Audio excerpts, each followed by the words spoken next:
കോഴിക്കോട് മായനാട് മർദ്ദനത്തിൽ കൊല്ലപ്പെട്ട സൂരജിന്റെ സുഹൃത്തുക്കൾ ഇപ്പോൾ മാധ്യമങ്ങളെ കാണുന്നുണ്ട്.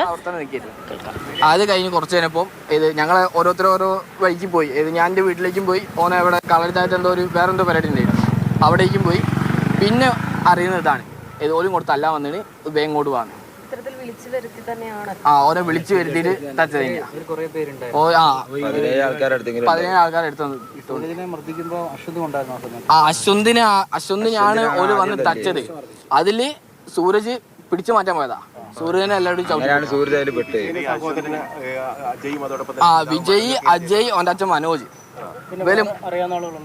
അത് കൊറേ ഉണ്ട് കണ്ടറിയുന്നത്. പക്ഷെ ഈ 3 പേരും ഓന്റെ അച്ഛനോടൊക്കെ ഇന്നലെ ഓന്റെ അച്ഛനും ഞങ്ങളൊക്കെ ഒരു നാട്ടിലുള്ള ആൾക്കാരാ. ഓന്റെ അച്ഛൻ ഇന്നലെ അവിടെ വന്നിട്ട് പറഞ്ഞ വർത്തമാനം എന്താ പറയുക, വാ തച്ച് തീർക്കാനാ. സംഭവം എന്താ വെച്ചാ, ഓന്റെ അച്ഛനൊക്കെ ഇരിക്കുന്ന സ്ഥലത്തായിരുന്നു ആ പ്രശ്നം നടന്നത്. അതിൽ ഫുള്ള് ഓല ആൾക്കാരായി പോയി. ഞങ്ങളവിടെ ആൾക്കാർ തീരെ അല്ലാണ്ടായി. അങ്ങനെ ഞാൻ എന്നിട്ട് അപ്പുറത്തേക്ക് ഓടിപ്പോയിട്ട് ഞങ്ങളെ അവിടുന്ന് ഒരു ഏട്ടനെ വിളിച്ചോണോ. കോളേജിൽ തുടങ്ങിയ അങ്ങനത്തെ പ്രശ്നം കാര്യമൊന്നുമില്ല. എന്തോ ഈഗോ ഏരിയ അല്ല, ഈഗോ. അശ്വന്ത് ഫസ്റ്റ് ഇയറും ഈ വിജയ് സെക്കൻഡ് ഇയറാ. ഈ ഫസ്റ്റ് ഇയറും സെക്കൻഡ് ഇയറും തമ്മില് എന്താ പറയാ, അങ്ങോട്ടും ഇങ്ങോട്ടും അറിയുന്ന ആൾക്കാരാ. അതിൽ എന്തോ ഈ വിജയ് ആദ്യം പറയുന്നുണ്ട്, അന്നെ ഞാൻ തല്ലുന്ന് അശ്വന്തിന്റെ അടുത്ത്. അതെന്താണ് ഈ ഫസ്റ്റ് ഇയറും തേർഡ് ഇയറും തമ്മിലുള്ള ഒരു ബന്ധം കാരണമാണോ?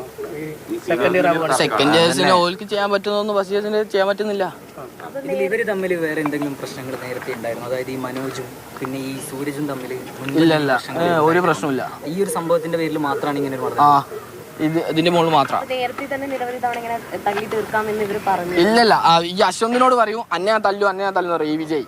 അന്ന് സൂരജ് പറഞ്ഞ ഈ ഓനെ തച്ചിട്ട് ഒരാവശ്യമില്ലാതെ ഞങ്ങൾ കൂടെ എടുത്തിനെ തല്ലുക. കാരണം ഓനെ തച്ചിട്ട് എന്തായാലും നാട്ടിൽ വരില്ല. അത് പറഞ്ഞതിന്റെ പേരിലാണ്. കോളേജിലെ പ്രശ്നം പറഞ്ഞിട്ട് എത്ര നാളായി ഈ ഇഷ്യൂ ആരംഭിച്ചിട്ട്? ഞാൻ ഓന്റെ കോളേജിലല്ല, ഞാൻ എനിക്ക് പറഞ്ഞു കേട്ടിട്ടുള്ള ഇല്ല, അശ്വന്തൊന്നും പറഞ്ഞില്ല. അത് അവിടെ അങ്ങനെ നടക്കാൻ മാത്രമുള്ള പ്രശ്നങ്ങളൊന്നും ഉണ്ടായിട്ടുമില്ല. ഈ ഒരു ഈഗോ പ്രശ്നം മാത്രമാണ് വിജയിന്റെ. ഇന്നലെ ഉണ്ടായത്, ഇന്നലെ ഒരു 10:30 മുതൽ നടന്ന കാര്യമാണിത്. ഈ സംഭവം നടക്കുമ്പോ ആരൊക്കെ ഉണ്ടായിരുന്നു ഇവരോടൊപ്പം? ഇവർ രണ്ടുപേരും മാത്രം ഉണ്ടായിരുന്നല്ലോ? അല്ലല്ല, ഞങ്ങള് കുറച്ച് ആൾക്കാരുണ്ട്. ഞങ്ങള് കുറച്ച് ആൾക്കാരേ ഉള്ളൂ. കുറച്ച് ആൾക്കാർ പറഞ്ഞാൽ അവര് നിങ്ങളെ മർദ്ദിച്ചിരുന്നോ? ഞാനൊക്കെ വരുമ്പത്തേ ഓനെ അടി കിട്ടി കൈനാണ്.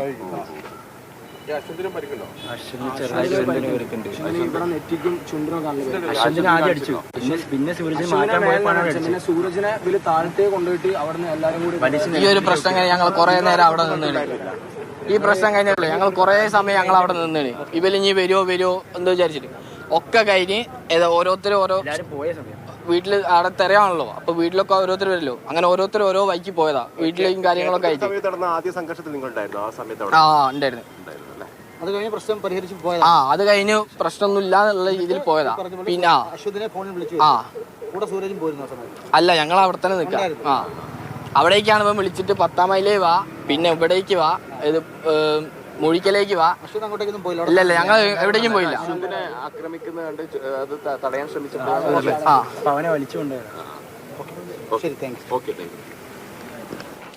സൂരജിന്റെ സുഹൃത്തുക്കൾ സംസാരിക്കുകയായിരുന്നു. അങ്ങനെ ഗൗരവമുള്ള പ്രശ്നങ്ങളൊന്നും ഉണ്ടായിരുന്നില്ല, അല്ലാതെ ഉണ്ടായതാണ് സംഘർഷം. ജൂനിയർ സീനിയർ വിദ്യാർത്ഥികൾ തമ്മിലുണ്ടായ ഈഗോ ചെറിയ രീതിയിലുള്ള നമ്മൾ സ്വാഭാവികമായിട്ടും കോളേജിലൊക്കെ സംഭവിക്കുന്ന പ്രശ്നമാണ് അവരിപ്പോൾ പറയുമ്പോൾ മനസ്സിലാവുന്നത്. അതിന്റെ തുടർച്ചയായിട്ടാണ് നാട്ടിലെ സംഭവങ്ങളൊക്കെ അരങ്ങേറിയത്. കുറച്ചുകൂടി വൈകാരികമായിട്ട് കൂടിയാണ് കൂട്ടുകാരാണ് അവർ സംസാരിക്കുമ്പോൾ പറയുന്നത്. പോലീസായിരിക്കും അതിലൊരു വ്യക്തത പോലീസിനായിരിക്കും വരുത്താൻ സാധിക്കുക.